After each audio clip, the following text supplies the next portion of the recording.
Please, ladies and gentlemen, give a warm welcome to a Member of Parliament for the Sweden Democrats. It's Kent Ekeroth!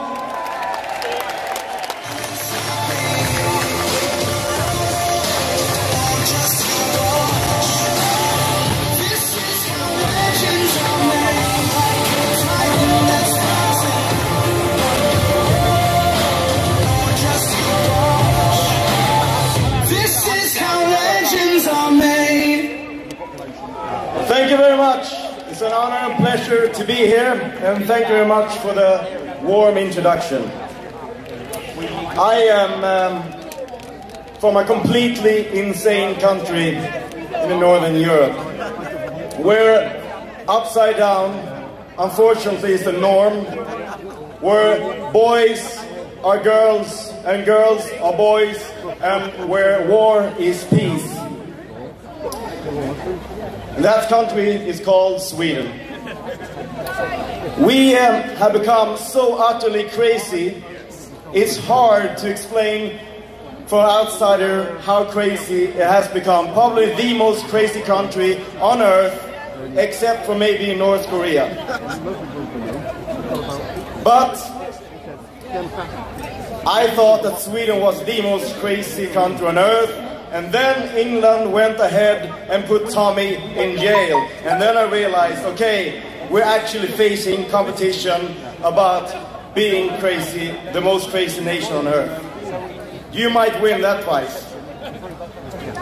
I've been involved in formal politics for over 12 years, 8 out of which in Swedish national parliament.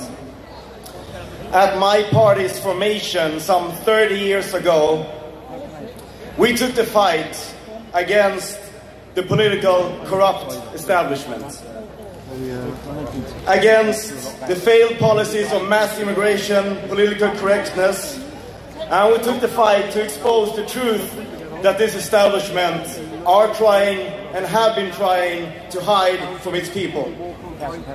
So from that perspective, I'm all too aware of the situation that Tommy is in.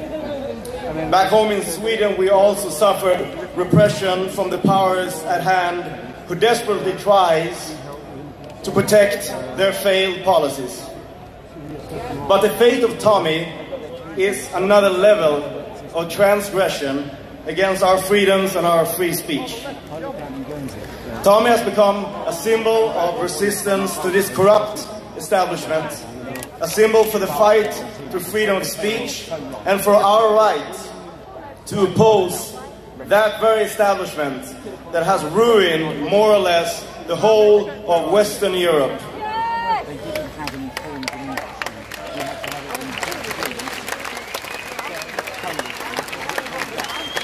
He's become a martyr for our cause, and his situation, as you can see here today from the speakers we have heard, has gained the attention of people across Europe, the US, and further out. We've seen protests in Israel for the release of Tommy. We've seen hundreds of protesters in Hungary for his release. We've seen him in Belfast. We've seen him in Washington. We even brought up the question in our parliament, a colleague of mine did. And the reason why Tommy's case has gotten so much attention is because this is a problem that is not isolated to England.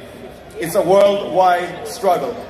It's the fight between the left-wing liberals and their establishment who are trying to censor and stop ordinary people from access to information and to the truth.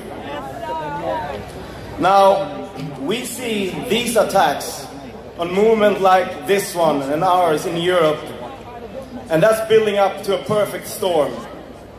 Not only is it our governments across Europe, but also international mega corporations such as Google and Facebook harshly when one man tries to report on it. Fortunately, my friends, the tide is turning in Europe. in almost every country, there are parties like mine that act as a real opposition to the insanity and attacks on our societies. We have PVV in Holland, AFD in Germany, the Freedom Party in Austria, Vlaams Belang in Belgium. We have the Sweden Democrats in Sweden. We have the Danish People's Party, Front National in France, Lega in Italy, SDP in Switzerland, Fidesz in Hungary, and so on. We're winning. Unfortunately, your election system here stopped you from having such a party in power in parliament. That could have been UKIP, but your election system is rigged. It's meant to stop parties like the UKIP from coming into power. So instead of channeling the growing resentment of the corrupt elite and establishment through a political party, you have Tommy Robinson.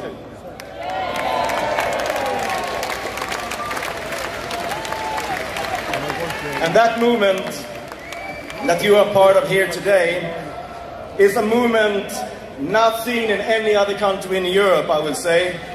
To gather thousands of you here today on game day, even a World Cup, it's extremely impressive. Doesn't exist anywhere else. Be proud of it.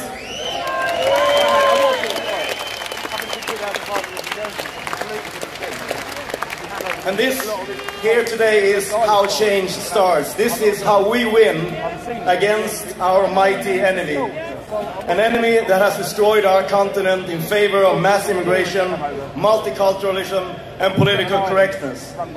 And your actions here today and onwards are making a change, and it's my belief that in the future these demonstrations will be seen as an important game changer and a historical turning point.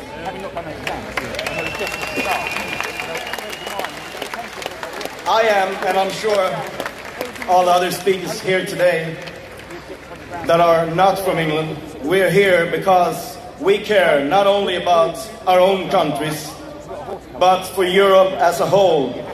And we cherish our fantastic continent, and we want our European cultures to survive and to thrive. That's why we're here to support like-minded people and allies across Europe who have taken the struggle to take their country back. And England, of course, is an integral part of that. The cradle of modern civilization, a country who against all odds faced tyranny in Europe some 70 years ago, who stood up for what's just and for what is right. And on the 23rd of June in 2016, once again, you stood up for Europe, for the freedom of all European countries, when you said yes to independence. And no to the federalist tyranny ruled by the global leftist elites. I'm convinced that Brexit as well will be seen in the history books as a turning point in Europe, and we thank you for it.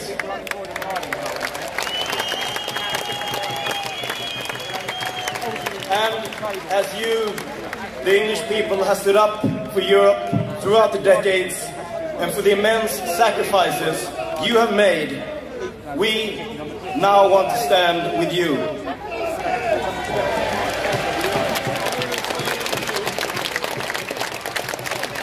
With Brexit, you have begun to take your country back from the European Union, and now take it back from your own corrupt political establishments.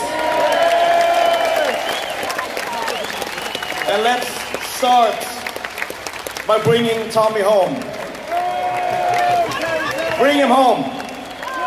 Thank you very much.